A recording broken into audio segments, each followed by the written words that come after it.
Neuropsicología de los mecanismos de la atención.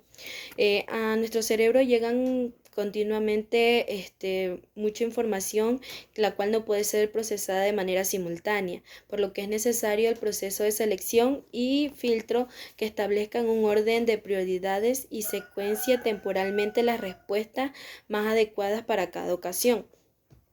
La atención consiste en la focalización selectiva de un determinado estímulo, es decir, que se centra solo en ese estímulo y desecha la información no deseada. Según esto, la estructura de la atención está constituida por diferentes estratos jerárquicos de mayor o menor complejidad, que se articulan en forma de redes neurales situadas en diferentes estructuras nerviosas. Los procesos más pasivos relacionados con la atención involuntaria se localizan en las áreas más profundas del encéfalo, mientras que los que requieren un mayor grado de selección voluntaria se sitúan en las áreas corticales. La estructura supramodal de la atención se articula en 3 niveles de complejidad creciente. El estado de alerta, o también denominado vigilancia, el cual permite al sistema nervioso que disponga de suficiente capacidad para la recepción inesperada de las informaciones externas o internas. Y este tiene 2 componentes, que son la atención tónica, que es el umbral de vigilancia mínima y que se utiliza durante la realización de tarea prolongada, y la atención fásica, que es la capacidad de dar una respuesta rápida ante algún estímulo relevante. La atención sostenida, que es la capacidad mediante el cual el foco atencional se puede mantener resistiendo el incremento de fatiga y las condiciones de distraebilidad, es decir, no se distrae. Y la atención selectiva, que es la capacidad para seleccionar y activar procesos cognitivos sobre aquellos estímulos o actividades que interesan, anulando los que son irrelevantes. Las modalidades de atención atencionales y sus características. Encontramos la focalizada, que es la capacidad de dar una respuesta de un modo diferenciado a diferentes estímulos específicos, es decir, que ignora a otros estímulos, permite el procesamiento de determinados estímulos mientras ignora a otros. La sostenida es la capacidad para mantener una respuesta conductual mediante la realización de una actividad repetida.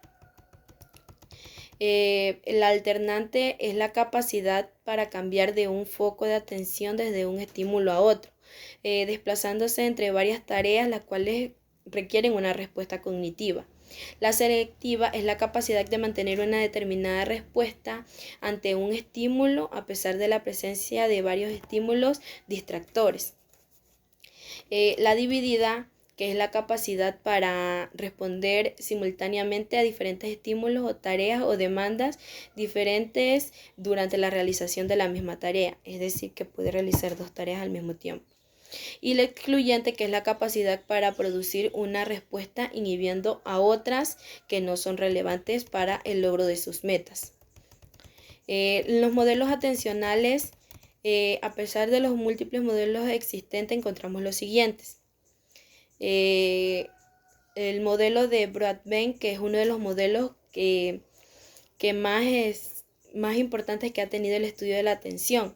Según este autor, destaca la naturaleza selectiva de la atención, ya que el organismo se ve forzado a elegir un estímulo sensorial de los muchos que existen, y también dice que existe la imposibilidad de procesar todas las informaciones que se reciben, y es necesaria la existencia de los filtros atencionales, cuya misión consiste en la selección, en seleccionar la parte apropiada de la información, la necesaria, y excluye a la restante. El modelo de Norman y Chalice distingue dos modalidades de análisis perceptivo, interviniendo en el proceso automático y el controlado. Cuando el estímulo llega a las bases de datos atencional, operan 2 sistemas, uno que regula los automatismos atencionales, los cuales son denominados programas de arbitraje o contención, y el otro relacionado con el proceso controlado, denominado sistema de supervisión de atención, el cual se encuentra localizado en el lóbulo frontal. El modelo de Mesulam que propone un modelo de atención constituido por 4 componentes: el sistema reticular, el sistema límbico y el giro cingulado, el sistema frontal y el sistema parietal. Y para Mesulam, los procesos atencionales se articulan en dos sistemas independientes, el cuales son matriz atencional y el vector atencional. El modelo de Pochner y Peterson está constituido por dos sistemas anatómicos posterior y anterior interconectados entre sí, que forman parte de un circuito neural córtico estriado talámico. El modelo de Stusch y Benson, que según estos dos autores la atención se procesa a través de un sistema frontal diencefálico troncoencefálico que incluye al sistema reticular activador ascendente, las proyecciones talámicas y el sistema frontotalámico. En las bases neuronales de los procesos atencionales, la atención es un proceso multimodal que involucra la actuación de muy diversas estructuras del sistema nervioso central, siguiendo el modelo de las unidades sensoriales que fueron propuestas por Luria. El procesamiento neurofisiológico de la atención pasa por diversas fases, implicando la activación de varias estructuras neuroanatómicas situadas en el tronco cerebral. En estas encontramos la formación reticular troncoencefálica y la talámica, los ganglios basales, el giro cingulado y el córtex heteromodal. Para lo que es la evaluación de la atención, en ocasiones tiene límites difíciles de establecer como otros procesos cognitivos, como lo son las funciones ejecutivas, la memoria o el lenguaje. En primer lugar, como paso previo a la aplicación de cualquier prueba, es necesario observar la conducta del paciente y viendo su nivel de alerta y posible presencia de otros trastornos que puedan afectarlo. En segundo lugar, hay que evaluar su grado de orientación y así como la velocidad de su procesamiento, ya que el déficit atencional puede disminuir el rendimiento cognitivo. Es necesario evaluar diversos rasgos como la falta de concentración, fatigabilidad, distraibilidad o disminución de las respuestas de orientación.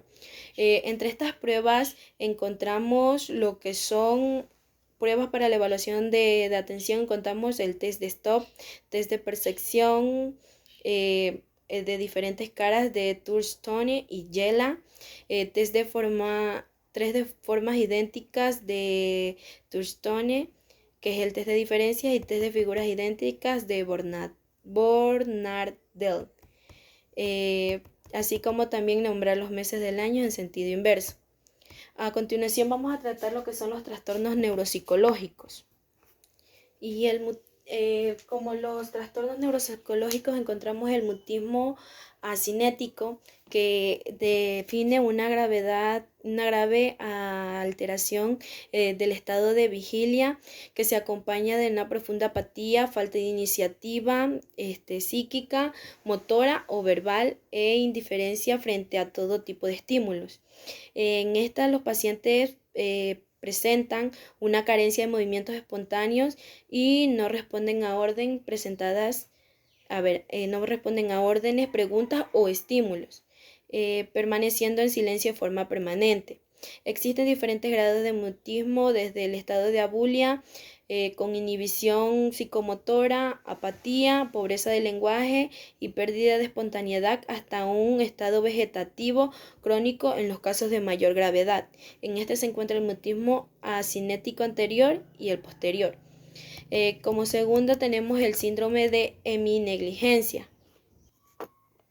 Este síndrome es un trastorno atencional que sorprende por su sintomatología,